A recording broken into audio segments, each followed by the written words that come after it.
Hello students, I am your physics mentor Nitesh Kumar और आज हम लोग डिस्कस करेंगे हमारे MHRD मिनिस्टर का लाइव सेशन से रिलेटेड चीज़ों पे। उन्होंने क्या डिस्कस किया, क्योंकि बच्चों का क्वेरी है आज की सर हमारा एग्ज़ाम कब होगा। सबसे बड़ा क्वेरी फॉर्म्स के डेट्स कब आएंगे, specially for IIT JEE NEET exam, board के एग्ज़ाम कब होंगे, IIT JEE और नीट के लिए जो सिलेबस है उसमें कितना रिड्यूस होगा, कितना पार्ट्स हटा दिया जाएगा, क्या पार्ट रहेगा, क्या CBSE के सिलेबस के हिसाब से ही एग्ज़ाम होगा, क्या होगा। कुछ बच्चे स्टेट बोर्ड्स के हैं, उनका सिलेबस डिफरेंट टाइप से रिड्यूस किया गया है। तो उन सब बच्चों का यही क्वेरी है और हमारे मिनिस्टर जी का एक ही आंसर था कि ये सब परिस्थिति बताएगा। तो आज के अगर मुझे किसी ने पूछे कि इस पूरे सेशन का एक समरी क्या है आप एक वर्ड में, तो सब कुछ परिस्थिति बताएगा। होप सो परिस्थिति अच्छा हो जाए कुछ दिन में, ठीक है, और आप लोगों को इन सब का आंसर मिले। एक बहुत अच्छी बात है कि उन्होंने बोला कि जब भी अनाउंसमेंट होगा उस अनाउंसमेंट के बाद आपके पास एक सफिशिएंट टाइम होगा और उस टाइम इंटरवल में आप प्रिपेयर कर सकते हो, एटलीस्ट रिकैप कर सकते हो। चलो मैं पहले छोटे बच्चों से स्टार्ट करता हूँ। हमारे यहाँ 10th क्लास के बच्चे जो प्रिपेयर करते हैं उनका क्वेरी बहुत ज़्यादा है, क्योंकि उनका फर्स्ट बोर्ड एग्ज़ाम है। तो वो लोग बहुत सुबह से ही मैसेज आ रहा है मेरे पास, डिफरेंट बच्चों ने कॉल, सर आज क्या अनाउंस होगा। जब से ही न्यूज़ स्टार्ट हुआ है तब से ही कुछ ना कुछ कि क्या होगा सर, कैसे होगा, उनको डर लग रहा है। तो मैं उनके लिए बता दूं, आपका सिलेबस बहुत ज़्यादा रिड्यूस हो गया है। आपको सिर्फ अभी बोर्ड एग्ज़ाम के लिए प्रिपेयर करना है और रिड्यूस हो चुका है। आप अच्छे से प्रिपेयर करो। और हमारे मिनिस्टर जी ने यही बताया है कि जब परिस्थिति ठीक उनको लगेगा तब वो डेट जब अनाउंस करेंगे उसके कुछ दिन बाद जा कर के आपका एग्ज़ाम होगा। तो आपको एक टाइम मिलेगा और ये टाइम ऐसा नहीं है 10 डेज़ 20 डेज़ का होगा। मुझे लग रहा है कम से कम 1 मंथ 1.5 मंथ या 2 मंथ्स का आपके पास टाइम मिलेगा, ठीक है। डेट अनाउंस होने के बाद 2 मंथ्स का टाइम रहेगा। और छोटे बच्चों के लिए मेरा यही है कि आप 2 मंथ में अपने सिलेबस बहुत अच्छे से रिवाइज कर सकते हो। मैं लास्ट 4 ईयर से देख रहा हूँ कि 10th क्लास के लिए 2 मंथ सफिशेंट है, मोर देन सफिशेंट है। मैं खुद ही बहुत सारा क्रैश कोर्स चलाता हूँ, 2 मंथ्स में हम लोग रिवीजन करवाते हैं। और मैंने लास्ट 2-3 ईयर से हम लोग एक स्पेशल क्रैश कोर्स चलाते हैं और मैंने देखा है बहुत सारे बच्चों ने बहुत अच्छा परफॉर्म किया है उस क्रैश कोर्स से, ठीक है। लास्ट ईयर का ही मैं बताता हूँ। लास्ट ईयर भी मैंने स्टेट लेवल टॉपर्स दिए थे और लास्ट ईयर एक India level toppers, all India 5th rank हमारे ही बैच से आया था, नीलव कश्यप नाम है उन्होंने। उस बच्चे ने हम लोग को ज्वाइन किया था इन नवंबर। तो नवंबर में ज्वाइन किए, ठीक है। और उसके बाद वो बहुत अच्छा, ऐसा मैं नहीं बोल रहा हूँ 100% प्रिपरेशन हम ही लोग के साथ किया। आप अभी 2 मंथ में आपका अभी 0 लेवल है तो आप 100 स्कोर कर सकते हो या 99 स्कोर सकते हो। ये एक नहीं है बच्चे, ये पूरा आपके फर्स्ट क्लास से लेकर के और आज तक का मेहनत होता है, ठीक है। हाँ, मैं ये बोल सकता हूँ कि आपका जो मैक्सिमम स्कोर हो सकता है मैं उसके लिए आपको प्रिपेयर करा सकता हूँ। जैसे कि कुछ बच्चे अभी 70s में लाइक कर रहे हैं तो मैं कोशिश करूँगा उस कोर्स के थ्रू हम लोग कि पुल करके वो 80s में आ जाए। जो बच्चे 60s में हो 75 प्लस कर ले, ठीक है। ऐसा ही है, जितना लोअर होंगे उनका ज़्यादा परसेंटेज गैप बढ़ेगा। अब जो 90s में है उसका 90s में थोड़ा सा कम गैप आता है, कम हो पाता है। तो मैक्सिमम इन्हांस, जैसे कि एक स्टूडेंट था, उस बच्चे ने हम लोग को जनवरी में ज्वाइन किया था, रूपम नाम है, रूपम था, वो 93% लाया। रूपम हम लोग को जनवरी में आया, वो आ रहा है, अप्रोच कर रहा है और उस समय बता रहा है, कुछ कन्फ्यूजन रहता है उसे स्पेशली इन साइंस, और हम लोग ने काम किया, बाद में वो बहुत अच्छा परफॉर्म किया, ठीक है। तो अच्छा लगा। तो यही सब चीज़ें मैं बता रहा हूँ। तो आप क्रैश कोर्स या रिवीजन कोर्स कहीं चल रहा है तो उसमें आपका इन्हेंस हो सकता है, ठीक है। आप 0 से सीख नहीं सकते हो, ठीक है। कुछ बच्चे का सिलेबस कंप्लीट हो चुका है, मैं अभी सिर्फ छोटे बच्चों के लिए डिस्कस कर रहा हूँ, फाउंडेशन बैच के लिए, 10th के लिए। तो उन बच्चे को ये लगता है कि सर क्या करें, अभी क्या करें। तो मैं जब स्टूडेंट था तब से ही मुझे जो मेरे टीचर्स ने गाइड किया और मैं अभी अपने स्टूडेंट्स को जो गाइड कर रहा हूँ, लास्ट कुछ 4 साल से जो गाइड कर रहा हूँ, उसमें मैंने देखा मैं रिवीजन एक डिफरेंट तरीके से ही कराता हूँ और इस तरह से मुझे लगता है करना चाहिए। पहली बात तो है कि आपको बुक्स के चैप्टर्स पढ़ने चाहिए, ठीक है। आपके पास नोट्स पड़े हुए हैं, बहुत अच्छी बात है। कुछ बच्चे नोट्स पर 100% डिपेंडेंट होते हैं। मैं कभी नहीं बोलता हूँ कि आप 100% नोट्स पर डिपेंडेंट हो जाइए। आप रिवीजन टाइम में एटलीस्ट उस चैप्टर को एक बार अच्छे से पढ़िए, ठीक है। पढ़ने के बाद आपको सॉल्व क्वेश्चंस क्या करने हैं, प्रीवियस ईयर क्वेश्चन बैंक। आप क्वेश्चन बैंक किसी भी पब्लिकेशन का खरीद सकते हैं। आज मार्केट्स में बहुत सारे क्वेश्चन बैंक्स अवेलेबल हैं। आप मेरे से पूछोगे सर आप क्या सजेस्ट करते हो, तो देखो कोई भी पब्लिकेशन से मैंने पैसे नहीं ले रखे हैं, बट जो मुझे अच्छा लगा है ओसवाल का एक प्रीवियस ईयर क्वेश्चन बैंक आता है, बहुत अच्छा है। ठीक है, अच्छा इसलिए है कि मैंने वहाँ देखा है कि मैक्सिमम आंसर्स, बहुत कम एरर है वहाँ। दूसरी बात है अरिहंत का भी अच्छा है, आप इस दोनों में से कोई भी खरीद सकते हो। आपके जो आपके पास वाले शॉप्स में अवेलेबल है आप वो खरीद लो। ठीक है, ऑनलाइन वगैरह मिलते हैं, आप कहीं से भी ऑर्डर कर सकते हो। ठीक है, ऑर्डर करने के बाद आप उसको पढ़ो। पढ़ना कैसे है, आप चैप्टर रीड करो। आपके पास नोट्स है, आप नोट्स से रिवीजन करते हो, बहुत अच्छी बात है, लेकिन आप चैप्टर को रीड करो। ठीक है, या आप कहीं पर क्रैश कोर्स कर रहे हो, तो क्रैश कोर्स में जा रहे हो, तो जब टीचर ने उस चैप्टर को कंप्लीट किया, जैसे कि आप जैसे द्रोणा का ही क्रैश कोर्स ले रखे हो, तो आप द्रोणा में क्रैश कोर्स में जैसे कि मैंने एक चैप्टर इलेक्ट्रिसिटी आपका कंप्लीट किया, आफ्टर कंप्लीटिंग वन चैप्टर आप उसको जाओ घर पे और उस क्वेश्चन बैंक से सारे क्वेश्चंस को सॉल्व करो, ये सफिशिएंट है। ठीक है, अभी आप प्रीवियस ईयर क्वेश्चन बैंक छोड़ करके कुछ और सॉल्व करने पे, कोई नया बुक सॉल्व करने पर मत जाओ। आप सिर्फ बोर्ड से पूछे हुए क्वेश्चंस ही सॉल्व करो, मेरा सजेशन यही रहेगा और इतना सफिशिएंट है। ठीक है, उसके बाद different publication samples paper release करते हैं, या आप जिस इंस्टीट्यूट के साथ प्रिपरेशन कर रहे होंगे वो लोग आपको सजेस्ट करेंगे सैम्पल पेपर्स। सैम्पल पेपर्स क्या है कि आप एग्ज़ाम में टाइम मैनेजमेंट कैसे करो, इसलिए सैम्पल पेपर सॉल्व करना बहुत ज़रूरी है। तो एक टाइम इंटरवल जैसे आप फिक्स कर लो कि हर एक संडे आप एक सैम्पल पेपर सॉल्व करोगे, अभी जब तक रिवाइज करो। मैं लास्ट में टिप्स दूंगा, वैसे सब्जेक्ट वाइज टिप्स जो है हम लोग रिलीज करेंगे।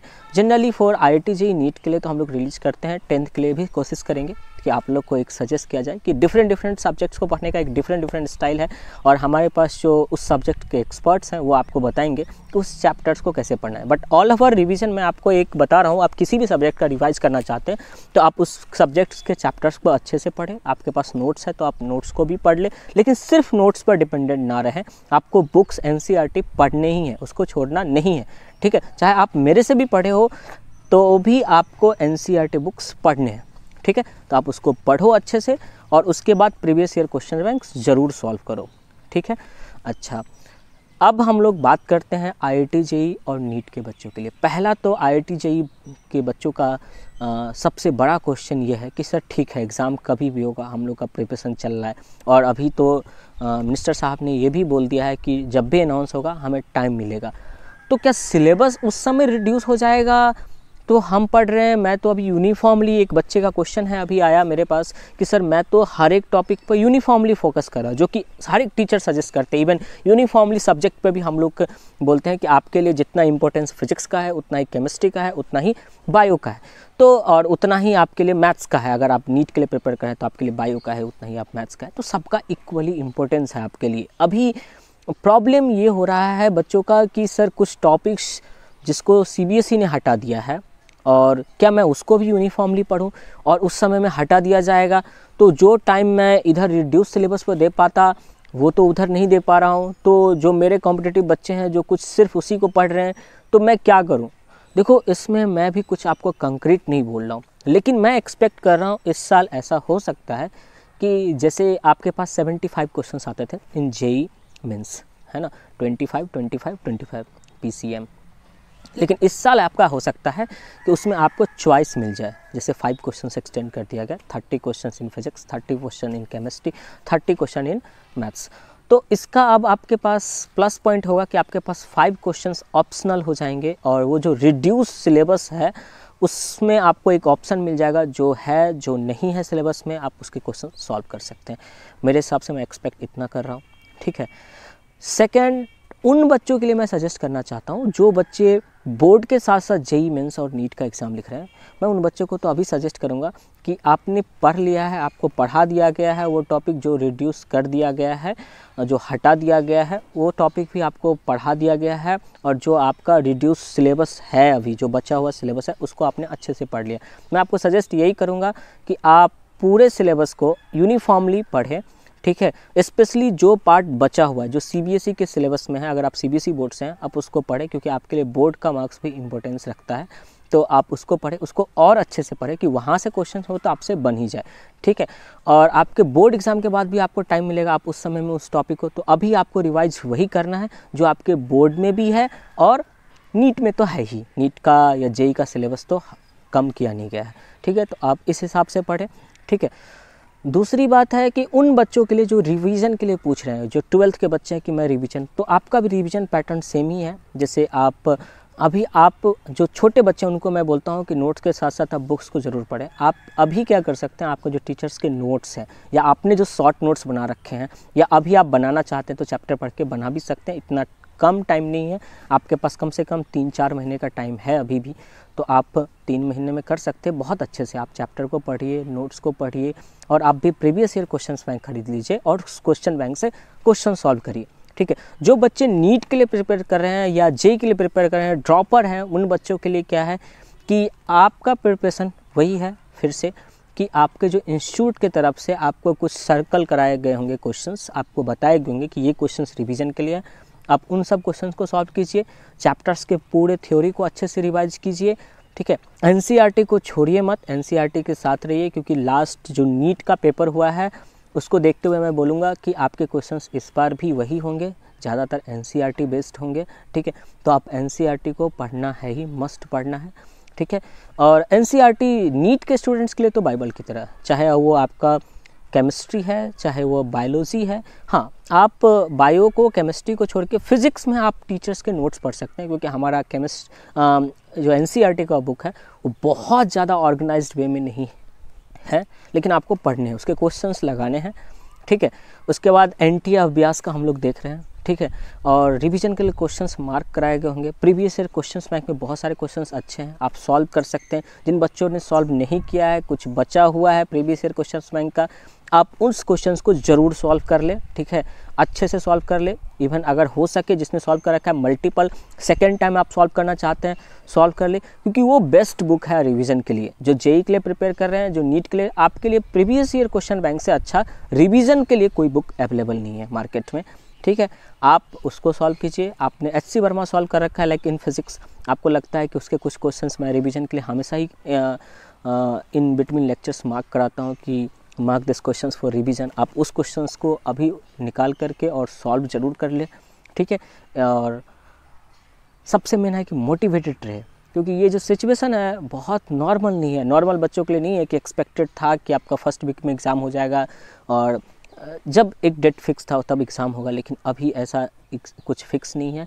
तो रहे, आपका प्रिपरेशन अच्छा रहेगा, आपको टाइम मिलेगा, आप रिवाइज करके देंगे, तो ये सब बच्चों के साथ है, सिर्फ आपके साथ नहीं है। तो सबसे ज़्यादा ज़रूरी है इस ऑड टाइम में आपको मोटिवेटेड रहने की। तो आप मोटिवेटेड रहिए, अपने आप पर विश्वास कीजिए और समझिए ये सिचुएशन सबके लिए यूनिफॉर्म है, ठीक है।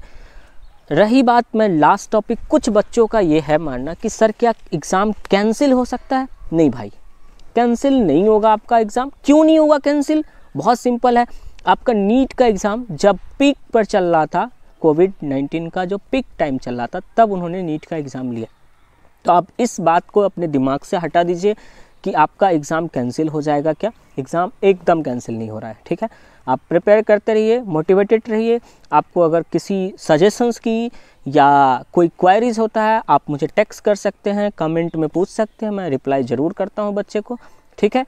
और सब्जेक्ट वाइज प्रिपरेशन टिप्स किस तरह से करना चाहिए वो बताऊँगा मैं। हर एक साल की तरह इस साल भी बोर्ड के लिए specially for the 12th class जो आपके सेलेक्टेड क्वेश्चंस है मेरे तरफ से, गेस्ट क्वेश्चंस आप कह सकते हैं, वो क्वेश्चंस मैं रिलीज करूंगा, अप्रॉक्स 100 क्वेश्चंस। हर एक साल वहाँ से बहुत ज़्यादा क्वेश्चंस पूछता है, क्योंकि ये जो 4-5 साल का एक्सपीरियंस है, उस एक्सपीरियंस के हिसाब से मैं बोल सकता हूँ मैक्सिमम क्वेश्चंस वहाँ से आते हैं। तो उसके लिए आपको अनाउंसमेंट मैं यहीं से प्लेटफॉर्म पे करूँगा, ऑनलाइन प्लेटफॉर्म पे करूँगा, और वो फ्री ऑफ कॉस्ट अवेलेबल होता है, सब बच्चों को मिलेगा, ठीक है। आपको उसको भी आप सॉल्व कर सकते हैं, उसको भी रिवीजन के लिए आप ट्रीट कर सकते हैं। रिवीजन के लिए बहुत अच्छा होता है, उसमें सारे important questions related to physics में रिलीज करता हूँ हर एक साल की तरह, इस साल भी रिलीज करूँगा। टाइम इसलिए लग रहा है, जनरली मैं फर्स्ट वीक ऑफ दिसंबर में रिलीज करता था, टाइम इसलिए रहा क्योंकि सिलेबस रिड्यूस हुआ है, तो थोड़े से मैंने कट करके डाल दिए हैं। अब वो टाइपिंग का काम चल रहा है, होने के बाद आपको मिल जाएगा। और बहुत ही जल्दी हमारे सारे एक्सपर्ट टीचर्स जो हैं सब्जेक्ट्स वाइज आपको बताएंगे कि क्या प्रिपेयर करना चाहिए, कैसे रिवाइज करना चाहिए, किस टॉपिक पर फोकस करना चाहिए। और मैं अभी फिजिक्स का एक प्रॉपर एनालिसिस लेके आऊँगा कि आपको किस किस टॉपिक पर फोकस करने की ज़रूरत है इन दिस ऑड डेज, है ना। किस टॉपिक को कहाँ से पढ़े, इस पर भी हम लोग डिस्कशन करेंगे। ओके स्टूडेंट्स, तो आज के लिए इतना सफिशेंट है और आज का समरी यही था सर का। मैं फिर से रिपीट कर देता हूँ कि परिस्थिति के हिसाब से अनाउंस किया जाएगा सब कुछ। तो ना तो आज डेट अनाउंस हुआ है, ना रिड्यूस सिलेबस होगा या नहीं ये अनाउंस हुआ है, कुछ भी एक तरह से नहीं, सब कुछ परिस्थिति पर छोड़ दिया और उनके रिस्पॉन्सिबिलिटी के हिसाब से वो भी सही है, ठीक है। फर्दर अपडेट्स मैं आपको बताते रहूँगा। Thank you so much students for listening me. Have a good time, bye.